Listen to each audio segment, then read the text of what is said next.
സംഗീതപ്രേമികൾക്ക് മറക്കാനാകാത്ത ഹിറ്റുകൾ സമ്മാനിച്ച AR റഹ്മാനെ പഞ്ഞിക്കിട്ട് രംഗത്തെത്തുകയാണ് നടിയും BJP MP-യുമായ കങ്കണ റാവത്ത്. ഇങ്ങനെയാണ് കങ്കണയുടെ വാക്കുകൾ. പ്രിയപ്പെട്ട റഹ്മാൻജി, ഞാനൊരു കുങ്കുമവർണ്ണ പാർട്ടിയെ പിന്തുണയ്ക്കുന്നതിന്റെ പേരിൽ സിനിമാ മേഖലയിലുടനീളം എനിക്ക് വലിയ തോതിൽ പക്ഷപാതവും അവഗണനയും നേരിടേണ്ടി വരുന്നു. എന്നാൽ നിങ്ങളെക്കാൾ കൂടുതൽ പക്ഷപാതപരനും വെറുപ്പുള്ളവനുമായ ഒരാളെ ഞാൻ ഇതുവരെ കണ്ടിട്ടില്ല എന്നതാണ് സത്യം. എന്റെ സംവിധാന സംരംഭമായ എമർജൻസിയുടെ കഥ നിങ്ങളോട് നേരിട്ട് പറഞ്ഞു കേൾപ്പിക്കണമെന്നായിരുന്നു എന്റെ അതീവ ആഗ്രഹം.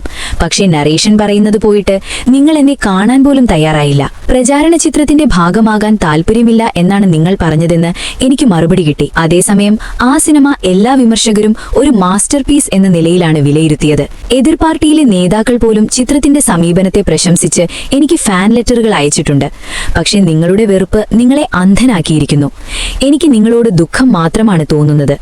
ഇതാണ് കങ്കണയുടെ ആരോപണം. അടുത്തിടെ BBC-ക്ക് നൽകിയ അഭിമുഖത്തിൽ തന്റെ മതം കാരണം ഹിന്ദിയിൽ അവസരങ്ങൾ കുറയുകയാണെന്ന് AR റഹ്മാൻ പറഞ്ഞിരുന്നു. ഇതിന് പിന്നാലെയാണ് റഹ്മാനെതിരെ സോഷ്യൽ മീഡിയയിലടക്കം പ്രചരണം നടക്കുന്നത്. എന്നാൽ കനത്ത പ്രതിഫലം വാങ്ങുന്നതും നിലവാരമില്ലാത്ത പാട്ടുകൾ പടച്ചിറക്കുന്നതും കൊണ്ടാണ് ഇപ്പോൾ അവസരം കുറയുന്നത് എന്നാണ് മറുവാദം. ഈ വാർത്ത ഇഷ്ടമായാൽ സബ്സ്ക്രൈബ് ചെയ്യൂ ബബിൾകം മീഡിയ.